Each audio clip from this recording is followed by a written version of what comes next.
मध्य प्रदेश, छत्तीसगढ़, मैं हूं आपके साथ अनंत भट्ट। तमाम अहम और बड़ी खबरें आपको इस बुलेटिन में दिखाएंगे। सबसे पहले बात करेंगे नक्सलवाद की। नक्सल मुक्त भारत को लेकर दिल्ली के एक कार्यक्रम में केंद्रीय गृह मंत्री अमित शाह ने कहा कि 31 मार्च 2026 तक देश पूरी तरह नक्सलवाद से मुक्त हो जाएगा। गृह मंत्री अमित शाह ने यह भी स्पष्ट किया कि नक्सलवाद के खिलाफ लड़ाई केवल सुरक्षा बलों की कार्रवाई से नहीं, बल्कि समाज की जागरूकता और वैचारिक स्तर पर मुकाबला करने से ही पूरी तरह सफल होगी।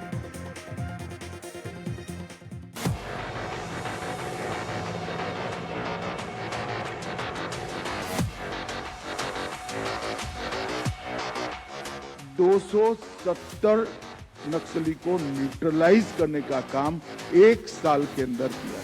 290 मारे गए क्योंकि उनके हाथ में हथियार थे।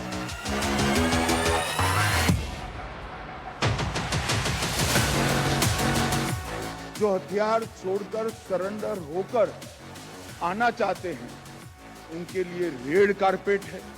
आइए भाई, आपका स्वागत है। आप मार्च भूले हुए हमारे ही लोग, हम किसी को मारना नहीं चाहते।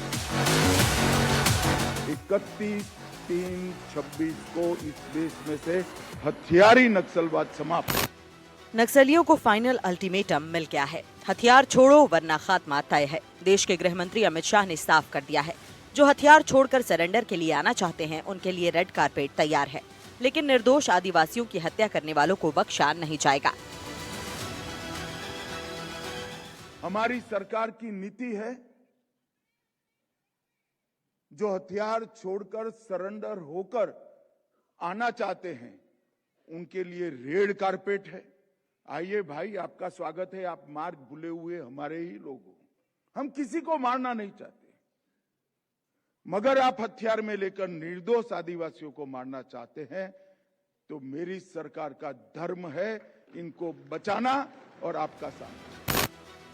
पिछले 1 साल में सुरक्षा बलों ने 270 नक्सलियों को ढेर किया है। जितने नक्सली ढेर किए हैं, उससे 4 गुना नक्सलियों को गिरफ्तार किया गया है, जबकि 3 गुना से ज्यादा नक्सली 1 साल में सरेंडर कर चुके हैं। 270 नक्सली को न्यूट्रलाइज करने का काम 1 साल के अंदर किया गया।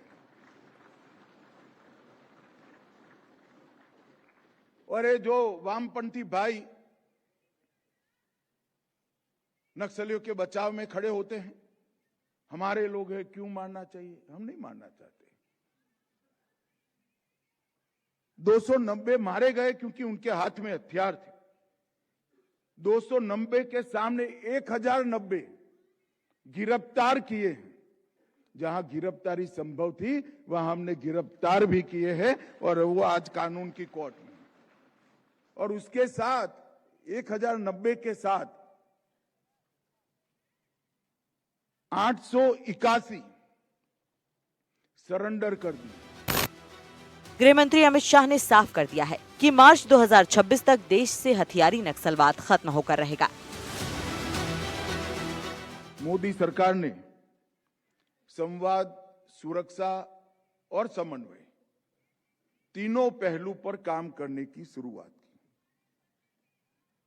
और आज नतीजा ये है कि मैं विश्वास के साथ इतने बड़े फोरम में कह सकता हूं, 31/3/26 को इस देश में से हथियारी नक्सलवाद समाप्त। स्कैटर्ड अप्रोच की जगह यूनिफाइड और रूथलेस स्ट्रेटेजी को अपनाने का काम भारतीय जनता पार्टी की सरकार ने।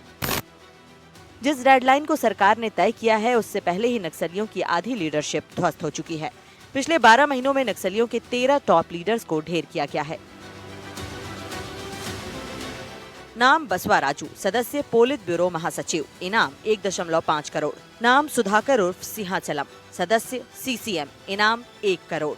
नाम जयराम उर्फ चलपति, सदस्य सेंट्रल कमेटी, इनाम 1 करोड़। नाम रेणुका, सदस्य सेंट्रल ब्यूरो, इनाम 45 लाख।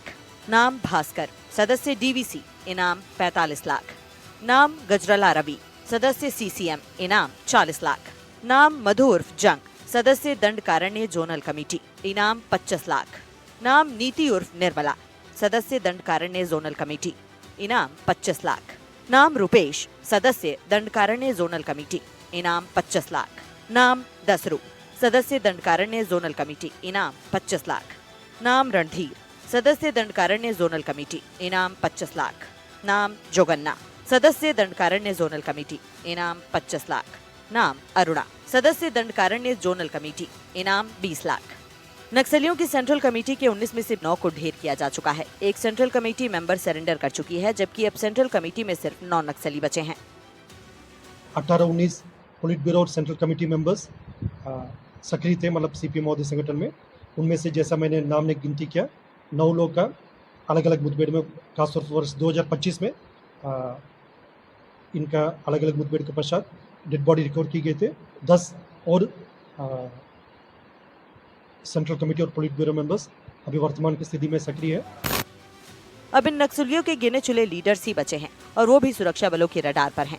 नक्सलियों के जो टॉप 9 लीडर्स बचे हैं वो हैं देवजी, गणपति, सोनू, विसार मिश्रा, चंद्रनना, गणेश उइके, संग्राम, रामदेर, मांडवी हिड़मा। छत्तीसगढ़ समेत देश भर में मचे हुए नक्सलियों को मुख्यधारा में लौटाने का काम किया जा रहा है, लेकिन सरकार का इरादा साफ है। जो हथियार छोड़ने के लिए तैयार नहीं है, उन्हें उन्हीं की भाषा में जवाब देने की भी पूरी तैयारी है। Bureau report, NDTV.